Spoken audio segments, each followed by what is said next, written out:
Ça y est, la Banque de France l'a dit, l'euro numérique sera disponible dans quelques semaines, au maximum quelques mois, et il sera testé en réel sur des transactions l'année prochaine. Vous savez, l'euro numérique, c'est cette monnaie numérique qui est émise par la Banque centrale. Ce n'est pas du tout de la crypto-monnaie, bien que la Banque centrale essaye de nous faire croire. La crypto-monnaie, vous le savez, c'est une monnaie qui ne dépend pas de la Banque centrale. C'est même son principal intérêt. C'est une monnaie qui ne peut pas être manipulée par un État ou une banque centrale.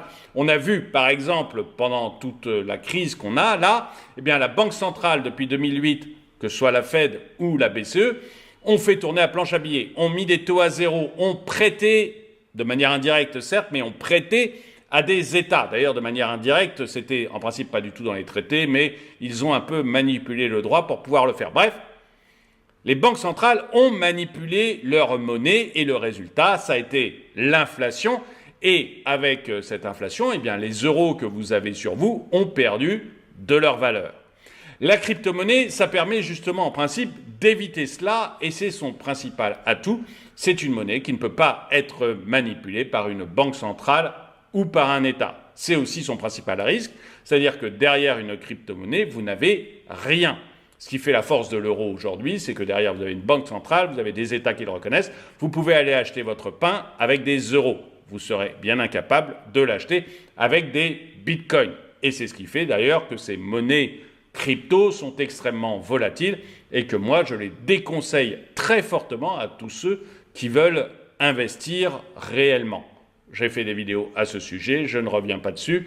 Je les ai faites avant la chute du bitcoin, très longtemps avant. Tout le monde m'a dit que j'avais tort, il s'avère que j'avais raison, mais je ne reviens pas là-dessus, vous irez voir les vidéos si ça vous intéresse. Bon. La Banque centrale va sortir donc ce qu'elle appelle sa crypto-monnaie, qui est tout sauf une crypto-monnaie, puisqu'elle est très traçable alors que les crypto-monnaies sont peu traçables, et parce qu'elle dépend entièrement du bon vouloir de la Banque centrale, alors que les crypto-monnaies ne dépendent pas de la Banque centrale. Et la Banque de France vient de nous dire que cette monnaie numérique de la BCE, eh bien, vous l'aurez dès l'année prochaine. Bonjour et bienvenue dans cette nouvelle vidéo de DME en direct. Comme toujours, si vous n'êtes pas abonné, eh bien, je vous suggère de le faire et de cliquer sur la cloche pour être prévenu lorsque je sors une nouvelle vidéo. Donc, dès l'année prochaine, il va y avoir cet euro numérique qui va être mis en place. Alors, pas directement pour vous, ça va d'abord concerner des transactions financières et ça va être un euro numérique de gros. Pour arriver au détail, pour arriver au particulier, on va prendre un petit peu de temps parce qu'il y a des vrais doutes et un vrai danger sur cet euro numérique. D'abord, c'est un euro qui est entièrement à la main de l'État, plutôt de la BCE nous concernant. Et donc, elle peut décider d'en produire autant qu'elle veut et de faire ce qu'elle veut avec, ce qui est déjà un énorme problème. Mais en plus, la Banque centrale est capable de savoir ce que vous en faites. C'est-à-dire qu'elle peut tout à fait savoir si vous achetez de l'essence, si vous achetez des billets d'avion, si vous achetez n'importe quoi avec cet euro numérique. Et on voit bien qu'il pourrait y avoir un système de crédit social qui serait mis petit à petit sur l'euro numérique, ce qui fait extrêmement peur aux particuliers. Pour ceux qui me disent que je fantasme, que je suis dans une théorie du complot, je rappelle que Christine Lagarde, allant à l'encontre des traités européens, ce qu'elle dit elle-même, a décidé de favoriser les banques qui faisaient des prêts aux entreprises vertes. VS, les banques qui faisaient des prêts à des entreprises comme Total, c'est-à-dire des entreprises polluantes. En principe, ça n'est pas du tout dans les missions de la BCE de favoriser l'écologie par rapport au reste. Elle est censée prêter aux banques, point. Christine Lagarde a elle-même dit qu'elle ferait une sorte du coup de crédit social entre guillemets avec les banques en favorisant celles qui prêtaient, je dirais, au camp du bien. Donc, qu'on me dise après, ça n'arrivera jamais avec les particuliers. Excusez-moi, si on l'a fait avec les entreprises et les banques, pourquoi on ne le ferait pas avec les particuliers, hein? Ce n'est pas une théorie du complot, c'est juste la prolongation logique, tout à fait logique, de ce que fait actuellement la BCE avec les banques. Bon, Donc, il y a un véritable problème avec cet euro numérique, notamment pour les particuliers, mais vous allez voir que malgré tout, on nie ce problème et la Banque de France nous explique que ça y est, c'est bon, c'est parti. Et dès l'année prochaine, il y aura l'euro numérique. Certains comptent en semaines, d'autres en mois, la mise en place d'un euro numérique pour les particuliers. Certains comptent en semaines, d'autres en mois. La mise en place d'un euro numérique pour les particuliers suscite des questions importantes concernant le respect de la vie privée de ses utilisateurs. Vous voyez que ce n'est pas moi qui en parle, c'est que la BCE a entendu que ça fait vraiment peur à beaucoup de monde, ça lui donne beaucoup trop de pouvoir, la BCE, excusez-moi. Et du coup, elle se dit, il faut que j'essaye de lever les pleurs avant de mettre ça. Et encore une fois, vous voyez, j'ai fait une vidéo dessus. Vous avez sûrement vous avez une playlist sur ma chaîne sur tout ce qui est euro numérique et banque centrale. Les banques commerciales, c'est-à-dire que la BNP, la Société Générale, la Poste, même la Poste, enfin tout le monde s'est alerté de cet euro numérique. Ils ont tous dit, mais attendez, si vous sortez de l'euro numérique, pourquoi les comptes des particuliers ne seraient pas directement auprès de la BCE? Et dans ce cas, vous auriez en direct les dépenses de chacun. Et la première chose qu'a dû faire la BCE, c'est donc de rassurer les banques centrales en leur promettant que jamais ça n'arriverait et que les comptes seraient auprès d'elles. Mais les banques commerciales ont été affolées parce qu'elles ont compris que qu'elles pouvaient sauter du jour au lendemain et que votre compte pouvait du jour au lendemain être auprès de la BCE. Et donc, l'intégralité de vos comptes, etc., pourrait être du jour au lendemain auprès de la BCE. Donc, vous avez même ces banques-là qui se sont inquiétées de l'euro numérique, qui aujourd'hui sont obligées de croire sur parole Christine Lagarde. Mais même si Christine Lagarde ne ment certainement pas et dit certainement la vérité, son successeur peut changer d'avis demain et dire l'euro numérique, c'est directement auprès de la Banque Centrale Européenne. Et pour faire passer le poisson, il peut dire, mais attendez, en cas de relance, c'est une très bonne chose. C'est-à-dire qu'on crée 1000 euros numériques par personne, on les met sur votre compte bancaire que vous avez auprès de la BCE, on crédite 1000 euros numériques valables un mois. Et au bout c'est possible puisque c'est des euros numériques, vous ne pouvez pas retirer d'argent, c'est censé remplacer le cash, nous disait François Villeroy de Gallo, donc le président de la Banque de France, nous disait c'est censé remplacer le cash et c'est comme du cash, sauf que c'est traçable et qu'on est capable, nous dit Christine Lagarde elle-même, et qu'on est capable de savoir ce que vous faites de votre argent. Donc, mais on pourrait donc dire, vous ne pouvez pas retirer de cash, on vous met 1000 euros numériques sur un compte qu'on crée auprès de la BCE et vous devez les dépenser dans un mois. Vous avez un mois pour les dépenser, après ils disparaissent. C'est très faisable en tant que tout numérique. Et on pourrait justifier en disant c'est la relance de la consommation. Et ça ne serait pas forcément une mauvaise chose, vous voyez. Ça serait pas nécessairement une mauvaise chose. C'est de l'hélicoptère monnaie. Je ne pense pas que ce soit très intelligent, mais dans un esprit keynésien, ça ne serait pas forcément une mauvaise idée, ça pourrait être accepté par le peuple. Et puis après, on regroupe tous vos comptes à la BCE, et puis voilà. Et puis on met en place une sorte de... On peut après, évidemment, pas Madame Lagarde, pas M. Macron, pas Ursula, me faites pas dire ce que j'ai pas dit. Mais quelqu'un de mal intentionné, donc évidemment pas eux, pourrait tout à fait décider demain que Monsieur Carpentier, vous utilisez beaucoup trop l'avion. Terminé, plus le droit d'acheter des billets d'avion. Madame Michu, vous, mais pourquoi vous faites 4 pleins par mois d'essence? Non, mais attendez, il y a un plein qui sert à vos loisirs, mais vous polluez. Donc terminez, 3 pleins d'essence par mois. Ou alors, votre euro numérique vaudra un petit peu moins. On vous mettra une petite pénalité sur votre euro numérique. Vous voyez, tiens, vous êtes bien noté socialement, votre crédit social est bien haut. Cette année, vous avez le droit d'aller faire un voyage un peu loin. Allez, la Banque centrale va vous prêter des euros numériques pour pas cher. On va vous le mettre à un taux à 1%. Vous pensez mal. Ah, vous avez dit du mal du président en place actuellement. Écoutez, ou du mal de l'écologie. Écoutez, dans ce cas, la BCE va vous prêter à 1,5. L'autre c'est à 1, vous c'est à 1,5 ou à 2. Vous voyez, on peut avoir ce genre... Parce qu'en fait, tout l'argent dépend à ce moment-là d'une seule personne. Donc moi, c'est ça qui me fait peur sur l'euro numérique. La seule justification pour moi, c'est la relance commerciale, keynésienne, entre guillemets. C'est-à-dire, on crédite tous les comptes de 1000 euros valables un mois et les gens dépensent leur argent et ça recrée de l'activité économique. Ça serait même une relance la relance keynésienne la moins idiote que l'on peut faire. Donc pourquoi pas. Mais à côté de ça, vous avez une telle possibilité de flicage de la population que ça me paraît extrêmement dangereux. On va continuer l'article. Vous allez voir donc cet euro numérique qui va arriver en 2 temps. Donc, il y a des problèmes avec le respect de la vie privée des utilisateurs. Honnêtement, hein, c'est pas que moi, ça se dit beaucoup. Les banques commerciales l'ont dit et ça fait tellement de bruit que même la BCE est obligée de financer pour trouver une solution, quoi. Cependant, il semble que l'approche puisse être différente pour les institutions financières et les entreprises de l'Union européenne. Du moins, selon les déclarations du directeur de la Banque centrale de France faites hier.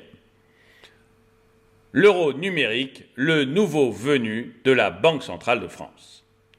Il ne faudra que quelques semaines avant que les banques centrales de la zone euro n'adoptent officiellement une monnaie numérique de banque centrale, une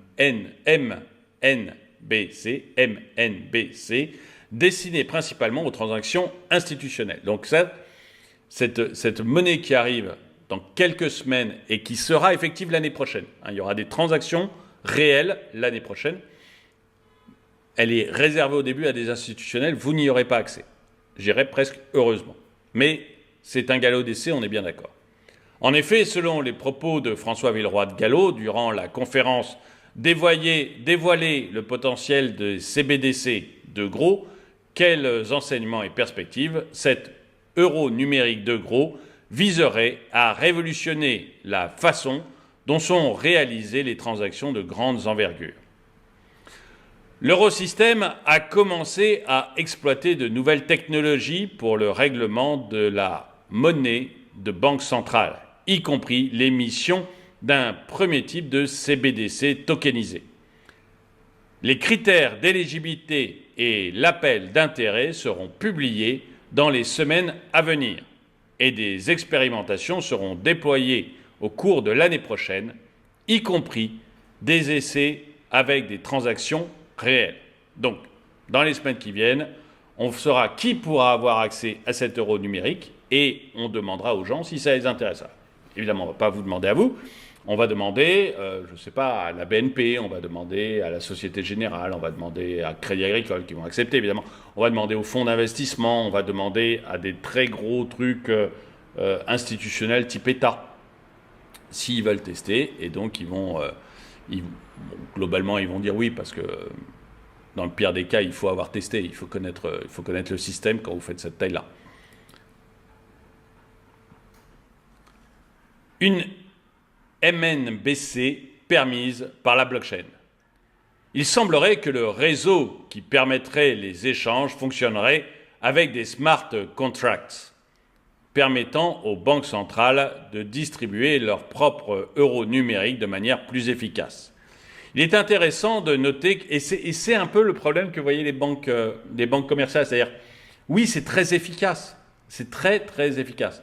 Le problème, c'est que ça remet en question les banques commerciales. C'est-à-dire que c'est tellement efficace qu'on n'a pas besoin des banques. Votre compte peut directement être auprès de la banque centrale. Et donc, au point de vue efficacité, je le redis, effectivement, je vois un intérêt d'efficacité, mais cette efficacité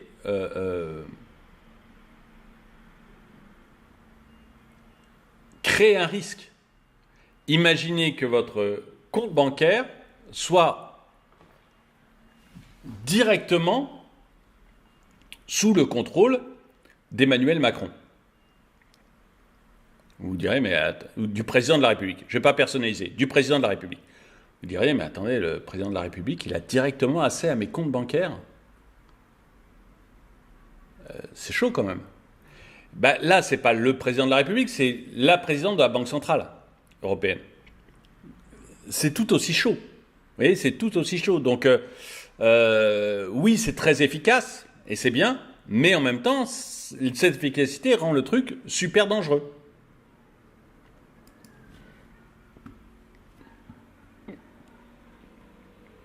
Il est intéressant de noter que, bien que les banques centrales soient souvent présentes dans les discussions contre Bitcoin et les crypto-monnaies, elles n'en dénigrent pas moins la technologie blockchain et la tokenisation.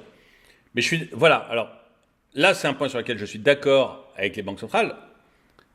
La technologie blockchain est exceptionnelle, c'est quelque chose de génial, mais comme je le disais sur ma vidéo sur Draw My Economy, vous allez sur ma chaîne principale, Draw My Economy, vous regardez Bitcoin, vous verrez, j'ai fait des vidéos là-dessus. Le Bitcoin, ce n'est pas la blockchain. Les crypto-monnaies, ce n'est pas la blockchain. Vous voyez, c'est deux totalement différentes. Je ne sais pas comment l'expliquer. Si ma souris, là, ce n'est pas mon ordinateur. C'est très utile, c'est essentiel, mais ce n'est pas mon ordinateur. Vous voyez, si ma souris pète, ben, j'en achèterai une autre, ça ne sera pas très grave. Si mon ordinateur pète, ça sera un vrai problème. Ben, c'est ça, la blockchain, c'est mon ordinateur. Ma souris, c'est une crypto. Si elle pète, ben, tant pis, j'en achèterai une autre, ça sera embêtant. Donc voilà, ce n'est pas du tout la même chose. Et les cryptos, vous pouvez pas vous prenez de très gros risques en investissement dans les cryptos, des énormes risques. Hein, je ne reviens pas là-dessus, mais franchement, je le déconseille à tout le monde. Certaines survivront, clairement, mais la plupart mourront. La plupart des cryptos disparaîtront. Certaines survivront. Et vous ne savez pas aujourd'hui lesquelles survivront. Hein, j'avais fait une analogie entre le Bitcoin et la crise de l'année 2000 avec les géants d'Internet. Le géant absolu de l'Internet en 2000, absolu, c'était Yahoo. Aujourd'hui, Yahoo, c'est 5% du part du marché. C'est plus rien. Et pourtant, en 2000, tout le monde aurait dit, il faut investir dans Yahoo, c'est l'avenir. Non, l'avenir, c'était Internet. C'était pas Yahoo. L'avenir, c'est la blockchain, c'est pas les cryptos, enfin, c'est pas le Bitcoin. Vous voyez ? Il faut faire très attention à ça. Je suis désolé, je prends peut-être un peu beaucoup de temps, mais j'imagine déjà les commentaires, parce qu'à chaque fois, j'ai ça. Me dit, tu comprends rien au Bitcoin. Ouais, enfin, quand j'ai fait ma vidéo en disant que le Bitcoin était extrêmement risqué, était à 40 000, et tout le monde me disait, il va remonter à 100 000. Et puis le résultat, c'est qu'il est tombé à 20 000. Hein. Donc, voilà. Il faut bien comprendre ça. Il ne faut surtout pas investir dans les cryptos.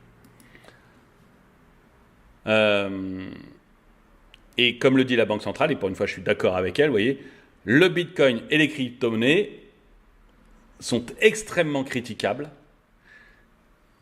La blockchain, elle, est un truc génial. Voilà. Mais c'est pas la même chose. Donc, excusez-moi, je sais que je fais mais bon, tant pis. Je fais des parenthèses importantes, mais c'est vraiment essentiel d'avoir compris ça. C'est pour ça que je me permets de traîner un peu là-dessus.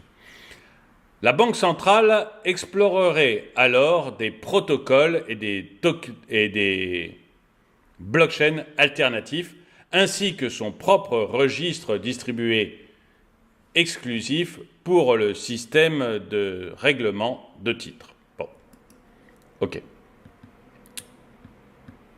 En fait, elle veut avoir tout sous la main.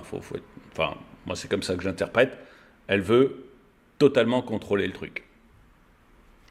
Ce qui est à la fois une bonne chose parce que vous êtes sûr que votre euro numérique a une valeur, ce qui n'est pas le cas avec une crypto, hein, je me répète. Vous êtes sûr que votre euro numérique a une valeur parce qu'il sera forcément accepté par votre boulanger. Par contre, ça donne un pouvoir à la Banque centrale qui est gigantesque et à mon avis beaucoup, beaucoup trop important. Un euro numérique vous savez, il faut faire très attention. Je vous promets, je fais 2 minutes, pas plus. Si vous voulez être parfaitement en sécurité, en France, vous mettez un flic à chaque coin de rue. armé. Là, vous serez parfaitement en sécurité.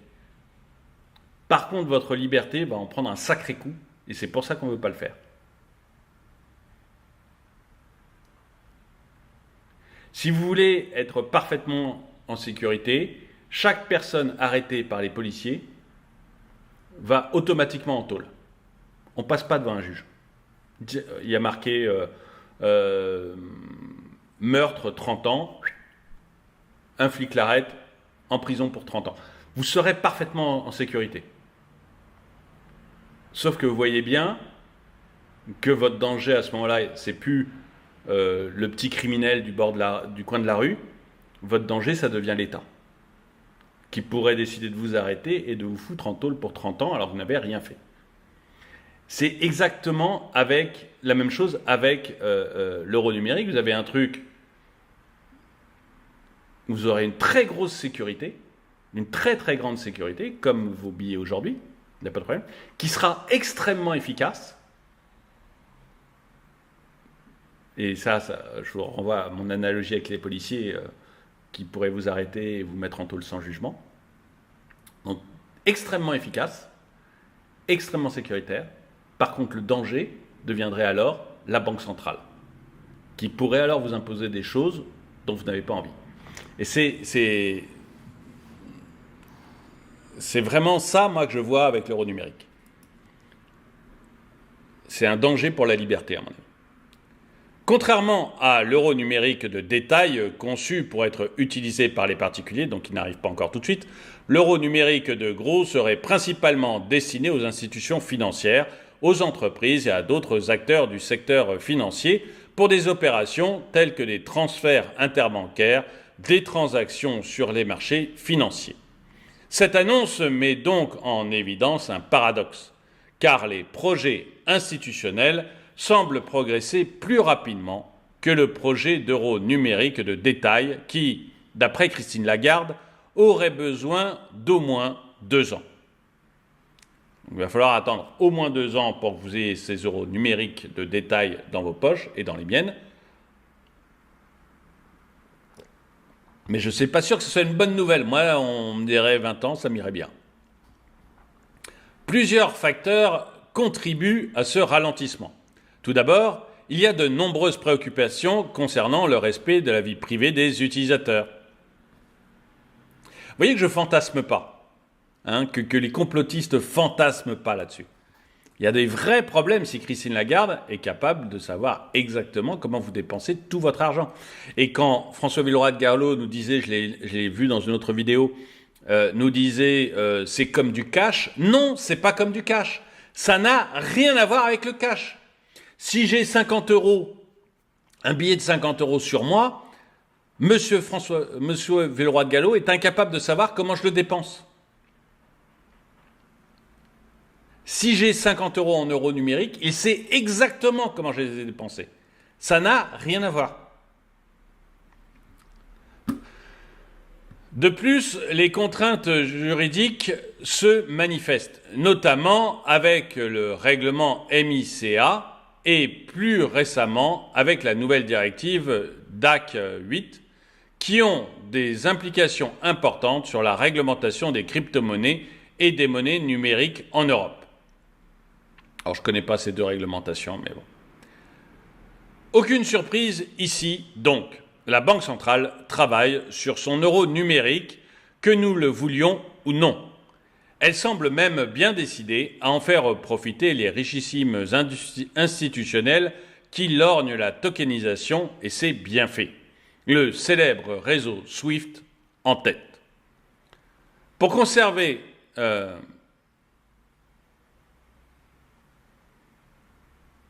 alors oui, c'est le journal du coin, c'est pour ça qu'ils aiment bien tout ce qui est crypto.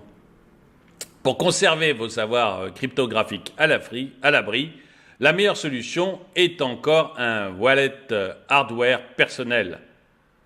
Et donc chez Ledger, alors petite pub pour Ledger, il y en a pour tous les profils et pour toutes les cryptos. N'attendez pas pour mettre vos capitaux en sécurité. Voilà, avec un lien commercial. Encore une fois, moi je vous déconseille fortement, mais très fortement les cryptos, mais bon, voilà, chacun son truc. Mais effectivement, on voit qu'on avance petit à petit vers l'euro numérique, qu'on le veuille ou non. On va y aller, on va y avoir le droit. Et bien dites-moi dans les commentaires si vous pensez que vous pensez que c'est une bonne chose et que c'est bien et que c'est la marche vers le progrès, ou si vous pensez comme moi que c'est quelque chose qui est extrêmement risqué et qu'on ne devrait pas donner des pouvoirs comme ça à une banque centrale. On ne devrait pas donner des pouvoirs comme ça à une banque centrale. Le système qu'on a aujourd'hui pour les transactions financières, honnêtement, quand on va avec sa carte bleue ou son téléphone, payer son commerçant, ça se passe très très bien. Les espèces, le liquide, ça se passe très très bien. Je ne vois aucune pertinence à l'euro numérique. Je ne vois pas de raison de modifier ça. Dites-moi ce que vous en pensez dans les commentaires. En tout cas, merci d'avoir regardé cette vidéo. Mettez-lui un pouce vers le haut, commentez-la, partagez-la. Merci à tous ceux qui soutiennent la chaîne. Et moi, je vous dis à très bientôt.